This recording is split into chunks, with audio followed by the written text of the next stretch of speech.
Bulletin का आगाज ताज़ा तरीन खबर से और खबर ये है कि अली अमीन गंडापुर ने खैबर पख्तूनख्वा की वजारत आला से इस्तीफ़ा दे दिया है। अली अमीन गंडापुर ने बानी पीटीआई को अपना इस्तीफ़ा इरसाल कर दिया है। अली अमीन गंडापुर का कहना था कि बानी को उनकी अमानत वापस कर रहा हूँ। वाज़ेह रहे कि अब से कुछ देर पहले सलमान अकरम राजा ने अडयाला जेल के बाहर मीडिया से गुफ्तगू की है, जिसमें उन्होंने बताया कि अली अमीन गंडापुर की जगह सुहेल आफरीदी नए वज़ीर आला होंगे और उन्होंने इस बात की तस्दीक की कि सलमान अकरम राजा ने बताया कि वज़ीर आला खैबर पख्तूनख्वा को उनके ओहदे से हटा दिया गया। उन्होंने कहा कि खान साहब और अगज़ई में दहशतगर्दी पर इंतहाई गमगीन हैं। खैबर पख्तूनख्वा में अमन अमान की सूरत हाल बदतरीन है। वज़ीर आला को हटाने का फैसला बानी पीटीआई ने कहा। उन्होंने कहा कि खान साहब ने आज और अगज़ई में शहादतों के हवाले से उन्होंने सुनने के बाद फौरी फैसला किया और कहा कि उनको उनके ओहदे से हटा देना चाहिए।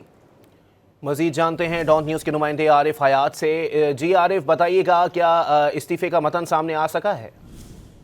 जी बिल्कुल, वज़ीर आला अली अमीन गंडापुर अब वो खैबर पख्तूनख्वा के वज़ीर आला नहीं रहे और उन्होंने बानी पीटीआई को अपना इस्तीफ़ा जो है तो वो अरसाल कर दिया और साथ में ये बयान जारी किया हुआ है कि ये मेरे पास जो वज़ारत आला की पोजीशन थी तो ये बानी चेयरमैन की अमानत थी और उनके हुक्म के मुताबिक उनकी जो अमानत है उनको वो वापस दे रहा हूँ और अपना इस्तीफ़ा अपने ओहदे से पेश कर रहा हूँ।